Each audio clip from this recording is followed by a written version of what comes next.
Welcome back.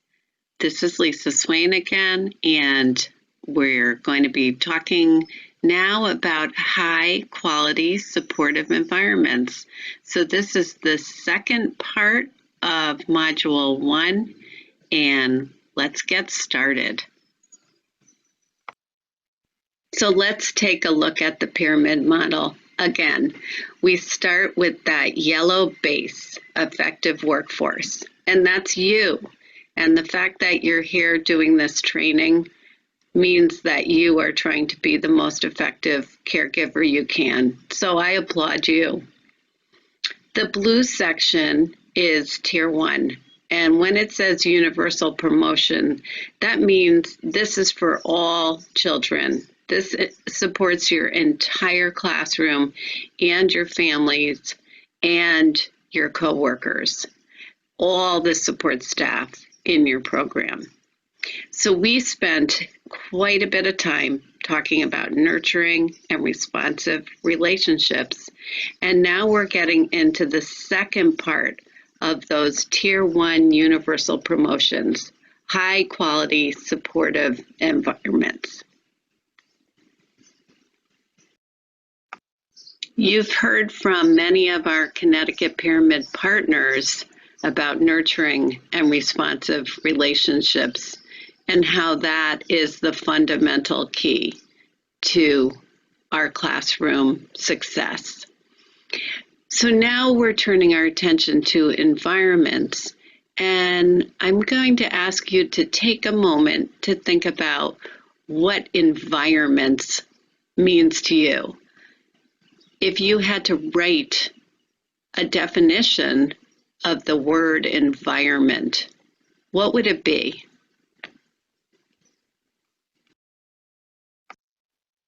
So when we're thinking about the pyramid model definition of environments, it includes not just the physical space and furniture arrangement, but routines, schedules, activities, and the emotional tone of the space.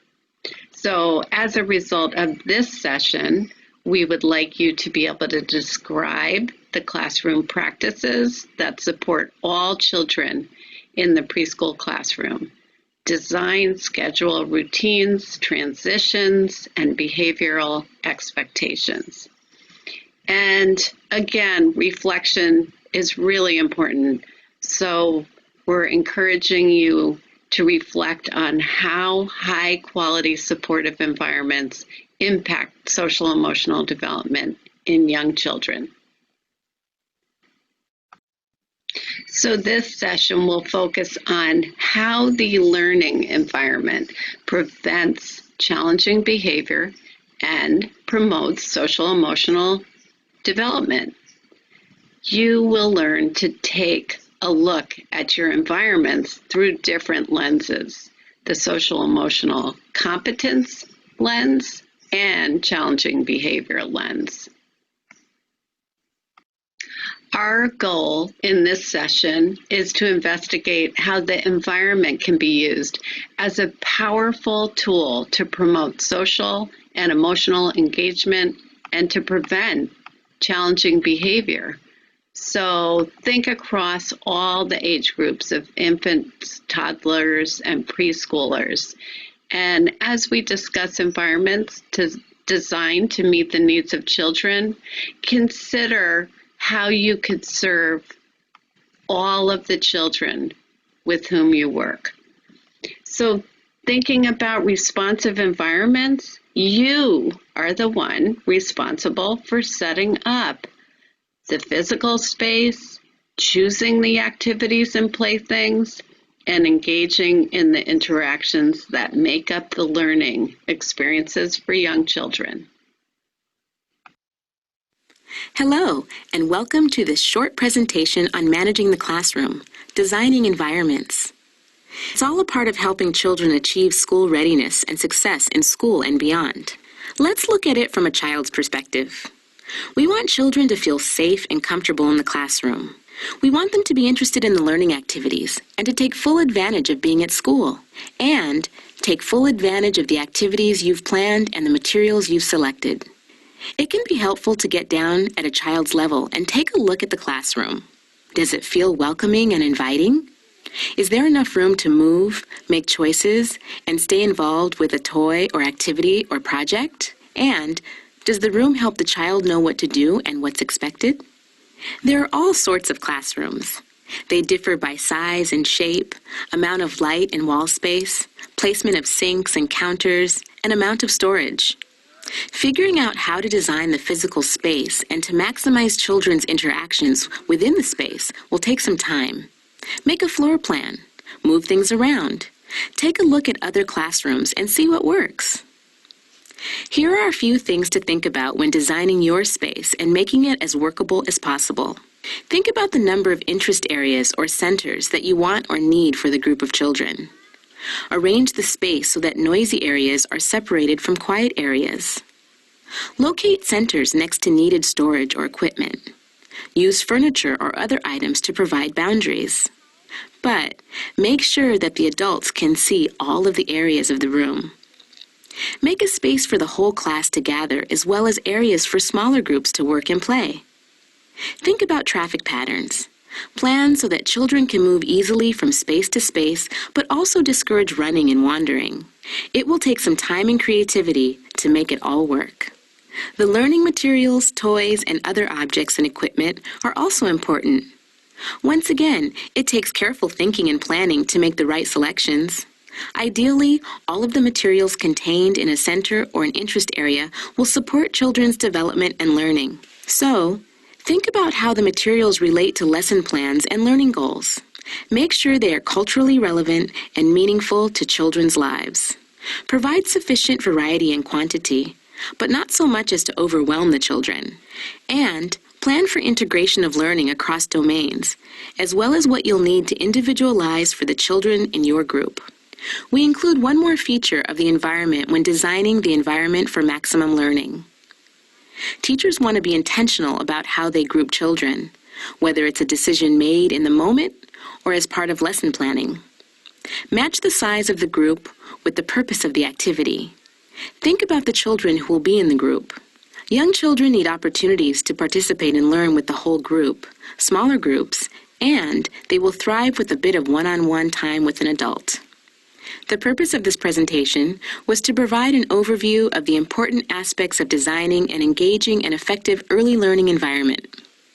Some of those aspects are the physical space itself, the content such as toys, materials, and other objects, and the ways that children are organized and grouped to encourage their meaningful participation and to maximize learning opportunities. You can learn more about designing your learning environment in our tips and tools and helpful resources that accompany this presentation. See examples and try out different ways to organize your own classroom. Thank you for listening. Environments can be planned to promote social emotional development and prevent challenging behavior, what Reggio Emilia refers to as the third teacher. When children know expectations and are engaged, it can prevent challenging behavior. The environment can be intentionally planned to support peer relationships. This idea is built on relationship building and that you know your children and their specific needs.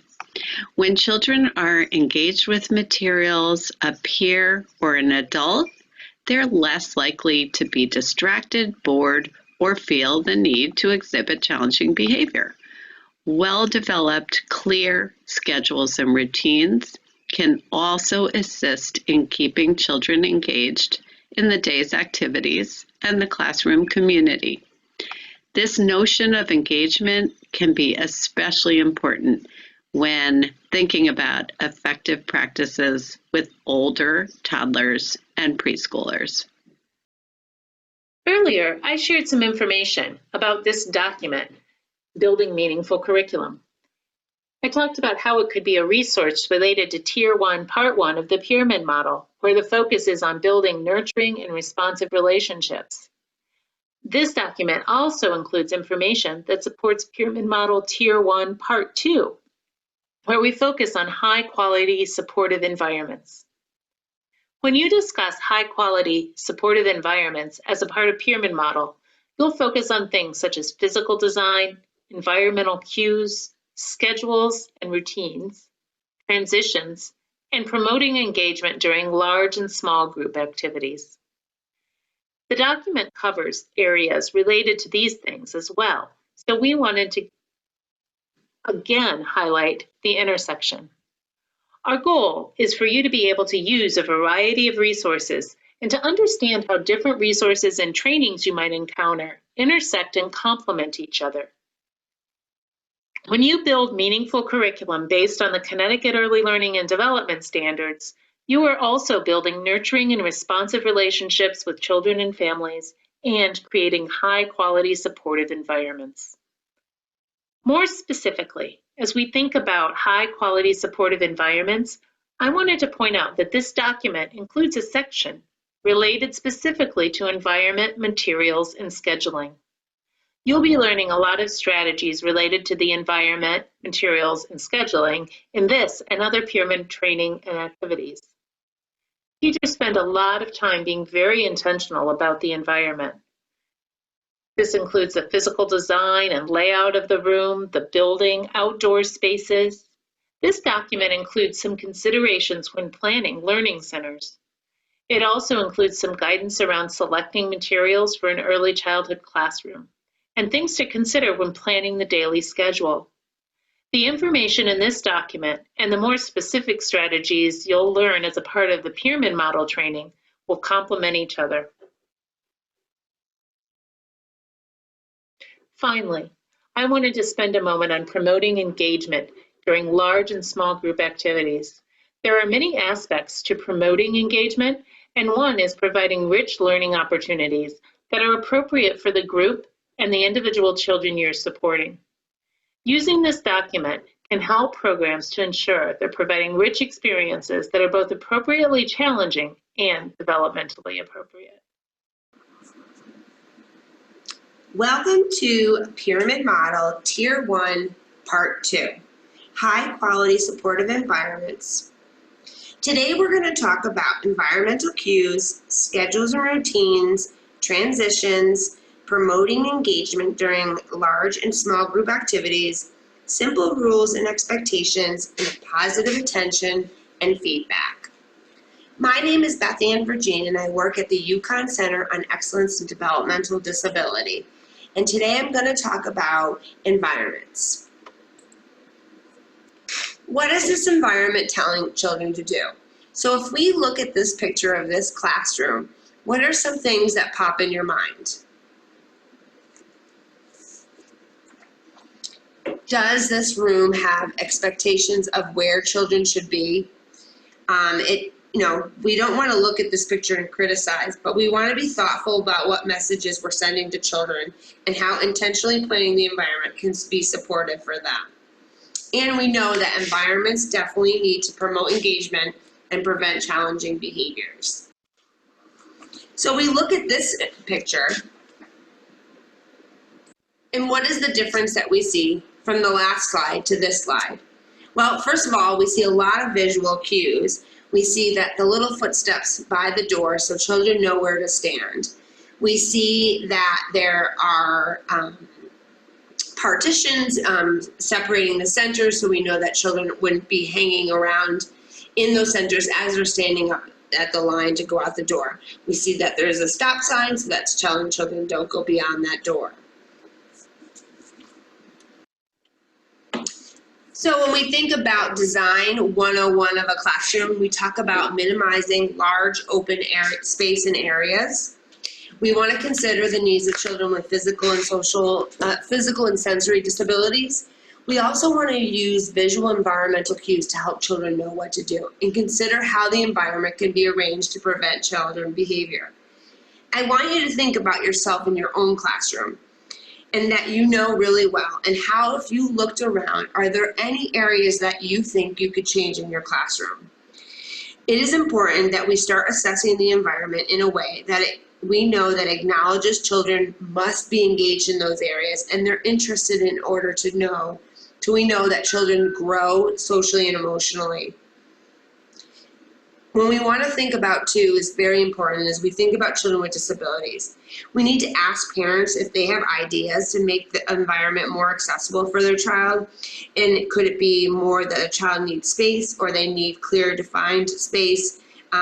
Also too, thinking about their body and do they have good core strength? So are they going to need a chair?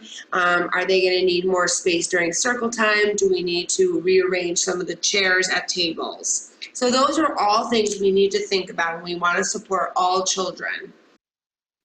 Before you move on to the next slide, this is a great opportunity to pause the video and take some time to make a simple drawing of your classroom environment. You can just sketch out the different centers, the pathways, the entrances and exits for your centers, where the doorways are, that type of thing. And then start thinking about the areas of your classroom that work the best and the areas where you might see more challenging behaviors. And this can help you as Beth Ann takes you through the next few slides. If you rather, you can also do this at the end, and I'll talk to you about it then.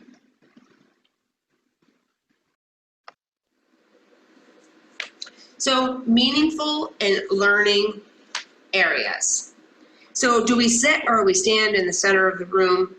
So we want to pretend to sit or stand in your room. Sitting will put you at children's eye level. Standing will really look around and see what you think could be changed. So one of the things we want you to think about is each center inviting, and are the materials engaging? Are they enough materials? And are you rotating those materials on a consistent basis?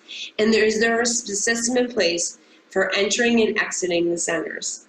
And also too, are centers and materials shelves labeled in all languages of the children in your classroom?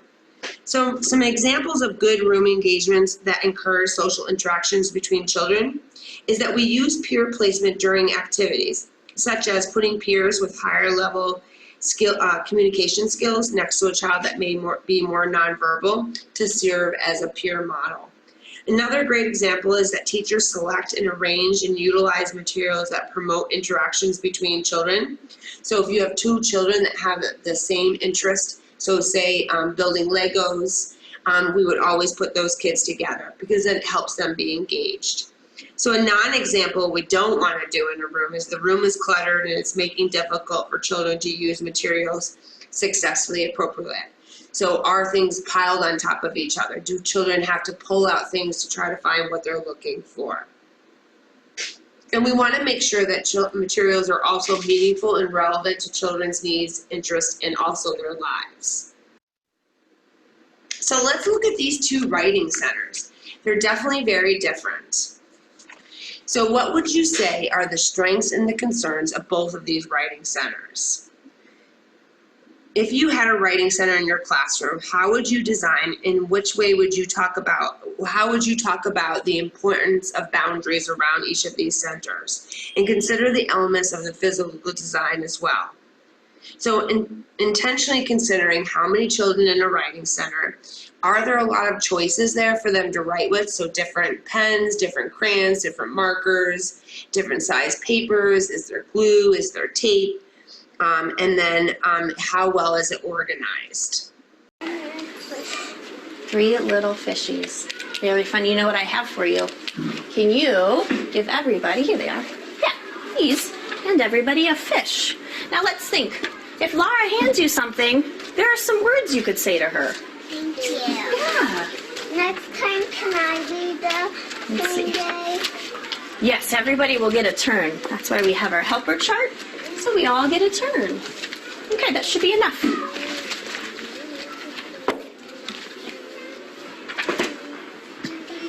Eden said thank you. Thank you. Oh, and Lexi said thank you. This is swimming. We could practice What do you swimming. really want? I can swim Whoopsies. the whole lake. Now I can go on the slide by myself now. You can. Guess what? A lot of friends are saying thank you. That's so kind to say to your friends. Thank you. And then is there enough for you, Laura? Thank you. Right, and I'll take one if there's an extra. Oh, what do your words want to say? Mr. Cole. Sure, you can have this one. Mr. Cole. My fishy is missing its tail. Well, that's okay. It's okay. That's He okay. can still And Laura, swim. would you like to sit down to sing, or would you like to stand next to me? He can still swim. Okay, here we go. 3 little fishies swimming in the sea, teasing Mr. Shark. You can't catch me, no, you can't catch me. Along comes Mr. Shark, quiet as can be, and he snaps that fishy right out of that sea. Mine was hiding. There's only 2. Ready, friends? 2 little fishies swimming in the sea, teasing Mr. Shark. You can't catch me, no, you can't catch me. Along comes Mr. Shark, quiet as can be, and he snapped that fishy right out of that sea. There's only 1 left. Oh, I bet he's lonely. 1 lonely fish swimming in the sea, teasing Mr. Shark. You can't catch me, no, you can't catch me.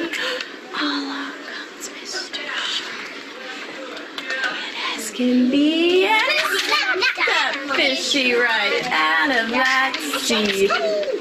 Laura's showing us how many left. 0. 0 left. Silly shark. Would you like to collect them? The teacher in that video used several strategies to support children and their engagement. While you watched the video, did you think of any other things you might try? And then describe the teacher's behavior. So was she engaging? What did she have? She was sitting at the children's eye level. So really think about some of the pieces in the video and what engaged the kids. And the fact that all children love to sing. So learning activities that promote engagement. And this is what keeps kids busy. So whether it's winter or not, we can talk about examples of what is engagement and how we present materials to young children. So first, let's say that when kids are busy, they're happy and they know that what is expected of them. So let's talk about an activity example. So imagine you have a group of children that have pre-cut snowman and pre-cut decorations and ask them to make a snowman. How long do you think it would take them, and do you think this would be difficult? Would it require a lot of thought? Is this their activity or is it yours? So now you imagine if you had a group of children at another table where you gave them scissors, construction paper, cotton balls, and glue decorations, and then you ask them to make something that makes them think of winter, or it feels like more of a theme of winter activities. And this thought will take more time, creativity, and engages children more. So they're really designing their own activity, could be their own snowman, whether it's a snowman and snowman's family, but it's something that they're creating that's their own, and we're not giving them pre-cut materials to do it. So this example is a great way we want to show how we can present activities and materials in the classrooms that can affect learning, as well as it really is engaging children. So a few things that we want to think about when we're engaging children is we want to make sure that learning activities are developmentally appropriate, so they're good for the child's age. And then learning activities and routines allow for children to actively engage with materials in each of the variety ways. So whether it's visual, auditory, verbal, or physical. And then always remember that learning activities provide children with multiple opportunities to make their own choices. So example, just like we built the snowman, we think about art centers. So children can choose the types of materials they want to use. So they can use pom-poms or yarn or glue or tape. So that all goes back to making sure that all of our centers have materials that children can pick from multiple items. And then how will they assemble the materials to make their own type of project? So again, to the importance of when we take all of our activities, we're really being thoughtful. Will children be excited to do these?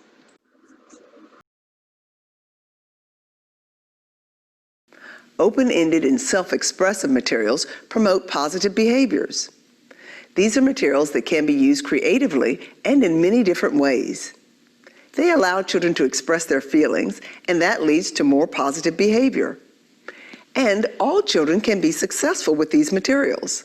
They have no right or wrong answers, so children can experience less frustration. Children also need experiences with materials that have solutions to be discovered and answers to be figured out, such as puzzles or science experiences. So about half of your classroom materials should be open-ended, and the other half can be problem-solving materials.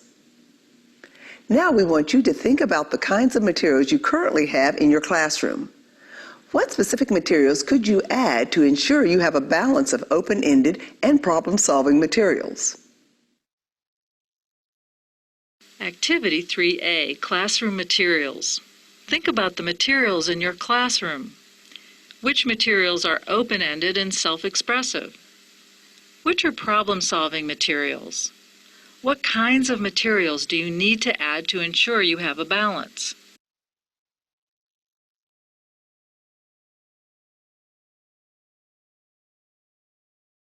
Some examples of open-ended and self-expressive materials include Play-Doh, paint, blocks, puppets, dramatic play furniture, dress-up clothes, dolls, toy dishes, theme-related pretend props, markers, crayons, collage materials, tape recorders, computer paint or face-making programs.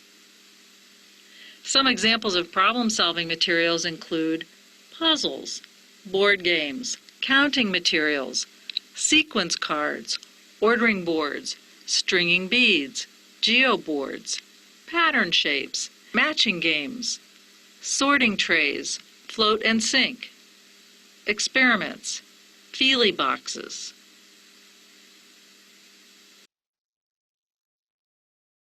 The art area is a great place to provide children with open-ended and self-expressive materials.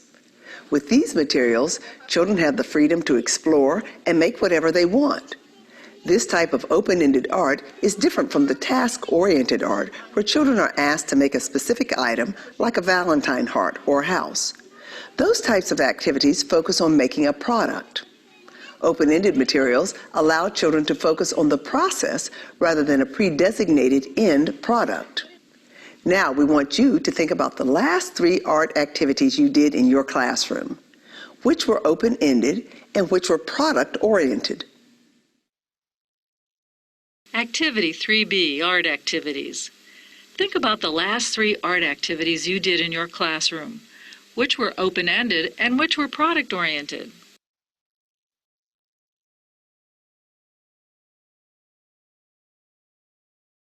Some examples of open-ended art projects are collage materials, easel painting, block prints with paint and spools, or other printmaking objects.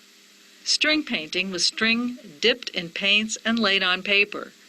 Crayons, markers, and drawing paper. Toothpick and Play-Doh ball sculptures.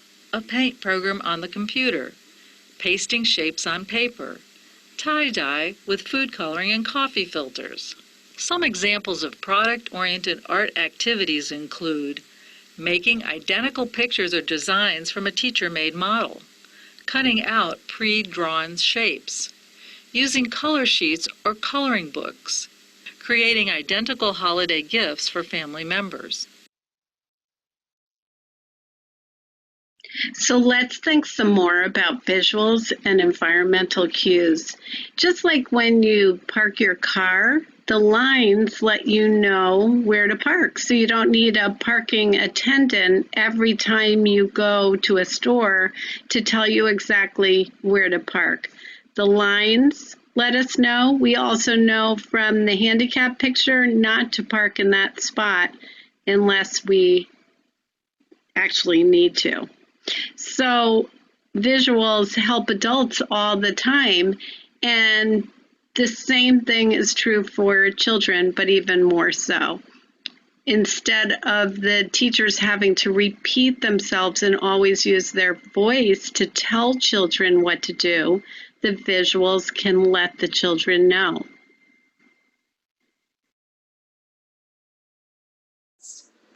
So here's a picture of children at a sensory table. So if you see, there's tape by each of the spots where children can stand. So we know that children have a lot of space and they have wiggle room and they're not bumping into other children. And so those open spaces are limited there because we have those taped off areas. So visual cues. So we're looking at, here we have two different examples of turn taking and centers. So using developmentally appropriate and creative ways to limit the number of children in centers is necessary. So for example, if you could laminate cards with children's names, or here in this example, you can use children's pictures, they can be moved from either pockets or they can be used with Velcro from center to center as they move. You can also have a system that teaches the children in the learning centers on how to use wait times, wait list, timers, choice boards, and then verbal instructions. So here at this top screen, that there are 3 children in the block area, and we are then have a space for 1 other child who can come into the block area.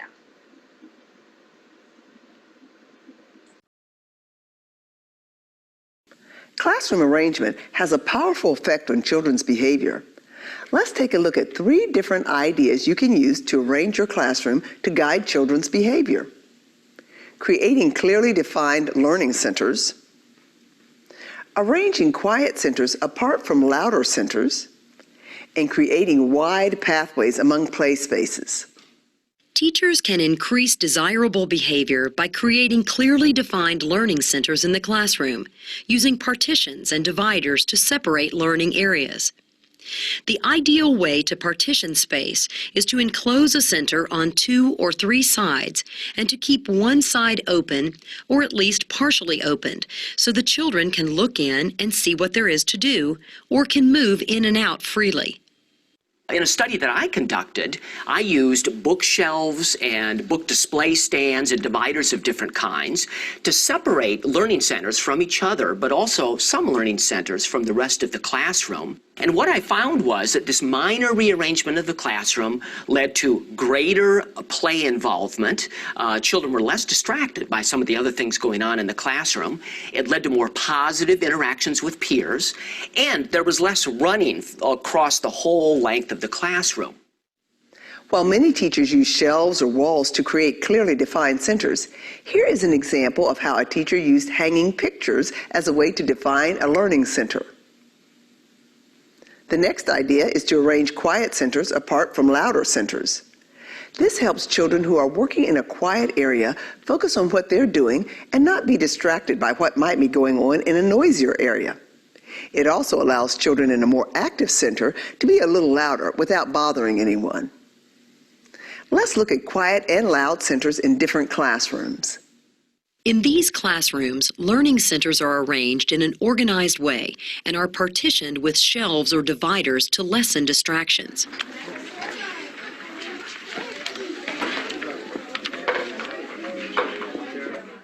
For a productive learning experience, quiet centers need to be placed as far away from loud centers as possible to avoid distraction. Now what's happening?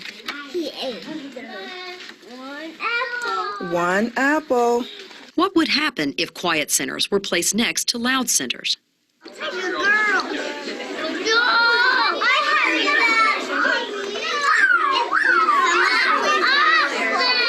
Keeping loud and quiet centers apart from one another is fundamental for a smoothly running classroom.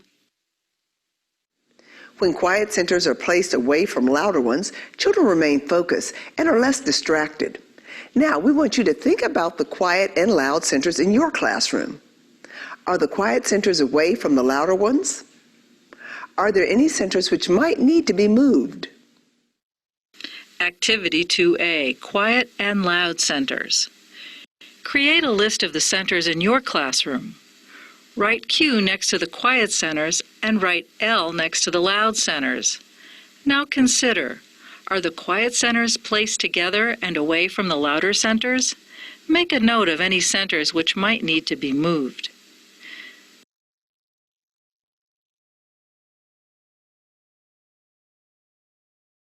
Some examples of quiet centers include a book center, computers, table games and puzzles, the science center, the math center. Some examples of loud centers include the dramatic play area, the block area, the water and sensory table, the motor play area. The third idea for classroom arrangement is to create wide pathways among play centers. Wide pathways allow children to move freely without colliding into each other, and this prevents conflicts. Activity 2B, Arranging the Classroom. Draw your classroom or make-believe classroom. Remember to keep in mind the 3 ideas we looked at that support children's positive behaviors.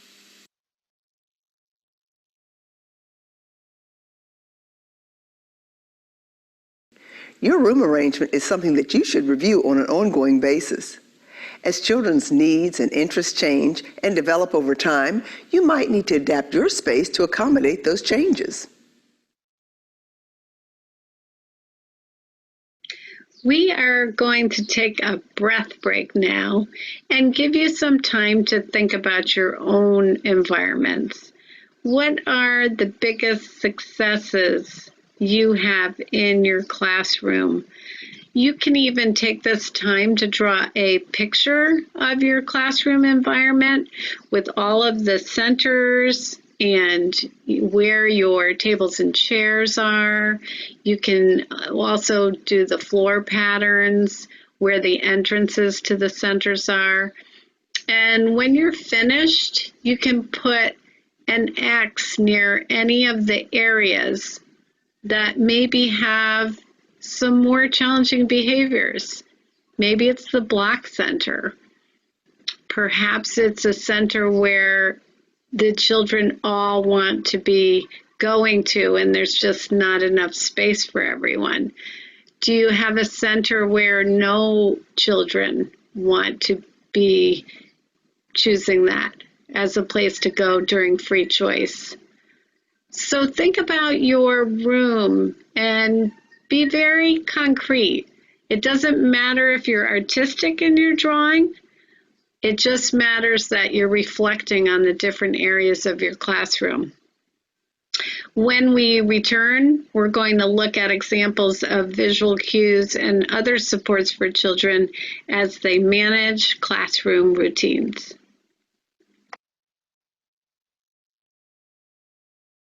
Here's another idea you can do with the kids, and it's another use of visuals. It's called square breathing. You can use this anytime you need a breath break or you have a transition. Let's say you're in the hallway and another class has to go by and you need to have the kids wait. Just do some square breathing. You can use your finger and you have the kids breathe in for 4, hold it for 4, breathe out for 4, hold it out for 4. And you do it again, breathe in for 4, hold it for 4, breathe out for 4, hold it out for 4. And you can even carry symbols with you. You could do circle breathing, let the kids come up with different ideas. How about triangle breathing?